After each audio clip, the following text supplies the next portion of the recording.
சேலம் மாவட்டத்தில் உள்ள பேளூரில் அமைந்துள்ள தான்தோன்றீஸ்வரர் கோவில் மிக பழமையும் பெருமையும் கொண்ட ஒரு சிவன் கோவிலாகும்.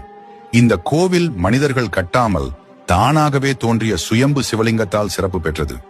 முன்னொரு காலத்தில் மாணிக்கம் செட்டியார் என்ற வியாபாரி மிளகு மூட்டைகளுடன் வியாபாரம் செய்வதற்காக பயணம் செய்து கொண்டிருந்தார். ஒரு காடு வழியாக சென்று கொண்டிருந்த போது ஓய்வெடுக்க ஒரு இடத்தில் அமர்ந்தார். அப்போது சுண்டைக்காயை ஒரு கல்லில் நசுக்கும் போது அந்த கல்லில் இருந்து கல்லடிப்பட்டு தலைவலிக்குது, உன் மிளகை அரைத்து தூவி பற்று என்ற மனித குரல் கேட்டது. இதை கேட்டு பயந்த செட்டியார், நான் மிளகு அல்ல உளுந்துதான் எடுத்துச் சென்றேன் என்று பொய் சொன்னார். அதன் பிறகு வியாபாரம் செய்ய சென்ற இடத்தில் அவர் கொண்ட மிளகு மூட்டைகள் அனைத்தும் உளுந்தாக மாறியிருந்தது.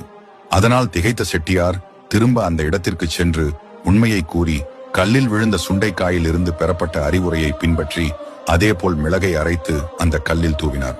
அப்போது அதிசயமாக உளுந்து மீண்டும் மிளகாக மாறியது. இதை ஒரு தெய்வீக அறிகுறியாக நினைத்த செட்டியார் அந்த இடத்தில் சிவபெருமான் தானாகவே லிங்க ரூபமாக தோன்றியிருப்பதை உணர்ந்து அங்கே சிவனுக்காக ஒரு ஆலயம் கட்டினார். இந்த கோவிலில் சிவபெருமான் தான்தோன்றீஸ்வரர் என்ற பெயரில் அருள் பாலிக்கிறார். அவரது துணைவியாக அம்மனாக சக்திகிரீஸ்வரி அமைந்திருக்கிறார்.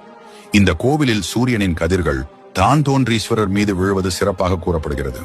மா, பலா மற்றும் இலுப்பை ஆகிய 3 வகை மரங்கள் ஒன்று சேர்ந்த மரம் இந்த கோவிலின் தலவிருட்சமாக உள்ளது. இது மிக அபூர்வமானது.